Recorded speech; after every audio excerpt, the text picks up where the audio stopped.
All right. Looks like we've got another deep dive on our hands. Oh, yeah. This time it's the Elon Musk Twitter saga. Sounds fun. You've sent over a whole bunch of stuff. Articles from The Guardian. Okay. A Wikipedia summary of this new book, Character Limit. Right. And even some stuff from his Amazon page. Gotcha. And it looks like you want the whole picture. Like what happened, why it matters, what it means for Twitter as a platform and company, all that. It's really interesting. Yeah, we're not just talking about some typical business acquisition here. Right. We're talking about one very powerful person taking control of a global communication platform. Wow. The effects of this are potentially massive. So to start, Okay. let's map out how Musk went from just some guy tweeting Yeah. to the owner of the whole thing. Well, it's not your average tech takeover story. Really? No. Character Limit really gets into how chaotic it all was. Not smooth at all. Huh? A real clash of personalities and visions. From what I read, he was already tweeting constantly, super active user. Yeah, Then he starts buying up stock, kind of quietly at first. right. And then bam, $44 billion offer to buy the whole thing. Yep. And remember, Twitter didn't exactly want that. They didn't. No, they actually went to court No way. to force him to honor that deal. Wow. So yeah, not a friendly takeover.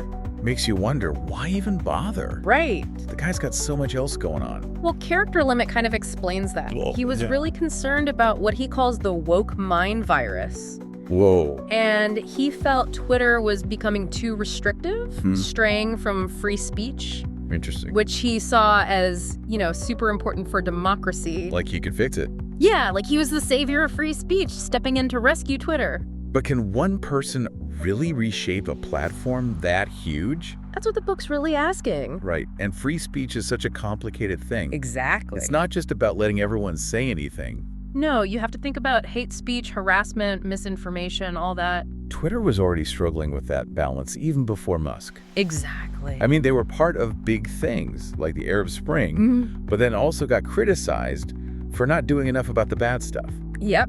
And the book actually suggests that Musk's approach actually made it even more complicated. How so? It says his decisions led to more hate speech, more harmful content. So this is where those real-world consequences come in. Absolutely. What happens on Twitter doesn't stay on Twitter. Right, it affects everything. So the question is, did Musk's vision of a less moderated, more free speech platform make the world better or worse? It's a tough question. It is. So Musk comes in, shakes things up. Yep. We're already seeing the fallout. But But before we get into all that, okay. let's rewind a bit. Gotcha. Talk about Twitter before Musk. Yeah, that pre-Musk history is important to understand what happened after. I think I read it started as this almost like quirky microblogging site. It did. Fun, lighthearted feel. And then it became this global hub for news and politics. Right. But I also read they struggled to make money for a long time. They did, even with millions of users. Clashes, leadership changes. Even Jack Dorsey, the co-founder, Oh, yeah. pushed out, then comes back. It's like a Silicon Valley drama, real life. It really is. Full of twists and turns. So we need to unpack that internal turmoil at Twitter a bit. Yeah, especially Dorsey's role. Right, because he ends up being key to Musk's takeover. Exactly. So even before Musk, Twitter had its own drama. It did. But then he shows up and it's like everything explodes. That's a good way to put it. And Character Limit really captures that. It does. It describes the night the deal was done. Yeah. Musk signing papers in one building. Uh-huh. Twitter employees crying in another. Wow. Fearful for their jobs. You can feel that tension just reading it. Absolutely. Talk about a culture clash. Oh, yeah. I read Musk immediately starts cutting costs, He did. like even janitorial services. No kidding. Employees had to bring their own toilet paper. Wow. Sending a message. He wasn't subtle. Not at all. The book makes it clear he's a demanding leader Mhm. with a specific vision. Right. He wasn't interested in small tweaks. He wanted to reshape Twitter completely. And that had huge consequences. It did, not just for the company, but for all of us. Okay, so we've got Musk, this larger-than-life figure, stepping in, shaking things up. Yep. But to understand what he actually did, Right. we need to dig deeper Okay. into the specific changes he made. And how they played out. That's next time. Sounds good. All right, so we've got this picture of Twitter before Musk. Yeah. Already a bit of a roller coaster ride. It was. But to get the scale of the changes he made, Right. I think we need to talk about the other people involved. Yeah, the other players. Character limit. Spends a lot of time on them. It does. They're important. Like, it wasn't just Musk acting alone. Not at all. Their personalities, their beliefs. It all factored in. Shape the whole thing. Let's start with Jack Dorsey. Okay. You mentioned he was key to the takeover. He was. Even though he wasn't CEO at the time. Right. The book makes him out to be this fascinating character. Yeah. Almost flighty sometimes. But also deeply involved in that initial free speech wing of the free speech party idea. That was Twitter's philosophy for a long time. So what's his story? It's interesting. He starts out as this idealistic founder. Okay. Twitter's this open, democratic space for everyone. Right.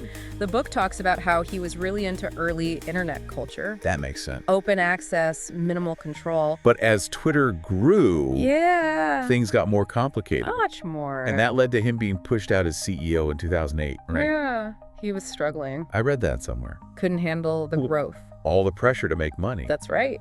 So he steps down. Yep. Focuses on Square, his other company.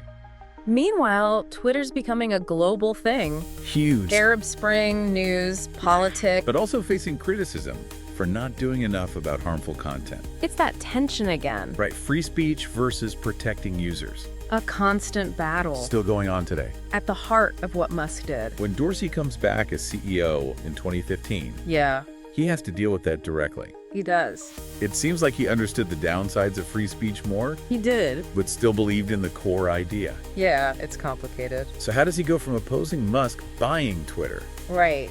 to supporting it? Yeah. Character limit suggests he got disillusioned. Felt Twitter was losing its way. Interesting. He saw Musk as a way to shake things up. Like a catalyst. Exactly. It's funny, they both had problems with Twitter, They did. but for different reasons. Dorsey wanted to go back to the beginning. And Musk. He wanted to build something new. But they found common ground in their discontent. They did pave the way for the takeover. The book says Dorsey was almost sulking as he left. Yeah, but in the end, he's on Musk's side. Wow, what a turn of events. It is Okay, so we've got Dorsey, conflicted founder. but there's someone else I find even more interesting. Oh, yeah. Walter Isaacson, Right, Musk's biographer. who also played a role in shaping Twitter's policies. That's where things get really interesting. It goes beyond just writing about Musk's life, It does. Character limit implies he was advising Musk advising him. on how to run Twitter, especially the content moderation stuff. Hold on, the guy writing his biography is giving him advice on running a global platform It does raise some questions. about objectivity, influence. The line between observer and participant gets blurry. The book describes him as deeply involved in those discussions. He was even suggested removing labels for all media. This whole thing is such a mess. It is ambitions, power struggles. Different visions for Twitter. No one comes out looking like a hero. That's what makes it so interesting. It is. These aren't just names. They're real people. Driven by ambition, idealism, maybe even ego. And their decisions had huge consequences. So we've got Dorsey, the founder, Yeah. Isaacson, the biographer turned advisor, And of course, Musk. the driving force. But what about the people who actually worked at Twitter? Yeah. How did they react to all this? Character limit talks about that too. Uh-huh. It describes the fear and uncertainty, Makes sense. especially during those mass layoffs. Remember those scenes, employees crying as Musk takes over? It never really got better. I can't imagine the stress. It was a lot. It's like their whole world changed overnight. The book talks about Musk's management style. Oh, yeah. Demanding, volatile, chaotic. Created a culture of fear. It did. So different from Dorsey's early vision for Twitter. Right.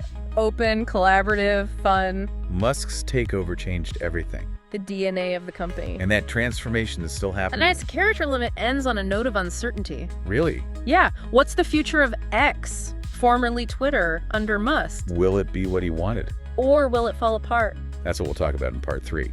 So we've talked about the lead up, the drama, all that. Yeah, it's a wild story. But you sent this stuff in for a reason. Right. You want answers. I do. What did Musk actually do to Twitter? Yeah, what does it all mean? For the platform, for the users. That's the big question. He didn't just buy it to add to his collection. No, he had a plan. A vision. And character limit makes it clear he moved fast. Really fast. Like those mass layoffs right away. cutting costs. A lot of anxiety for employees. Yeah, the book says they were worried about just keeping the site running. Basic stuff. Data centers. So it wasn't just ideas, it was practical stuff too. Right. So beyond the cost cutting, Yeah. what were the big changes? Well, the rebranding. Oh, yeah, Twitter to X. A clear break from the past. Like he wanted to make this everything app. Social media, payments, news, all of it. But did it work? Hard to say, caused a lot of confusion. Maybe even turned some people off. Could be. It was a gamble. And speaking of gambles, Uh-oh. the financial side. Yeah, that's a whole other thing. Twitter was already struggling to make money. And Musk's moves might have made it worse. The book talks about a huge drop in value.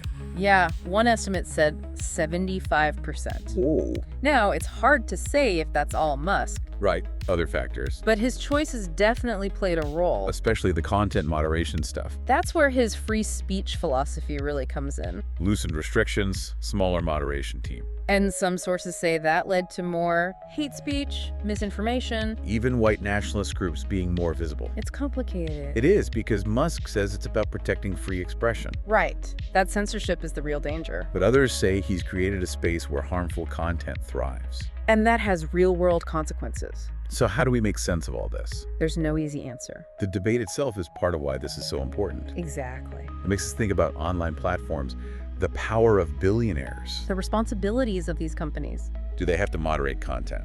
Even if it means limiting some speech. Where's the line? It's a tough question. And what does it mean for us, the users? Yeah, we're not just watching this happen. We're part of it. Our choices matter, how we engage, what we share. It all shapes the online world. Like a social experiment. In real time.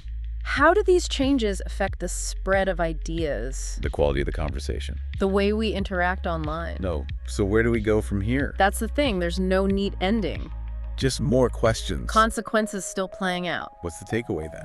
I think it's that this isn't over. The Twitter saga continues. No heroes, no villains. Just a reminder that technology, especially social media, It's power. and how we use that power, Individually, collectively. it'll shape our future. That's a great point. It's something to think about. You know, as I was reading all this, Yeah. character limit focuses on that initial period. Right after the takeover. It ends just as things are getting really interesting.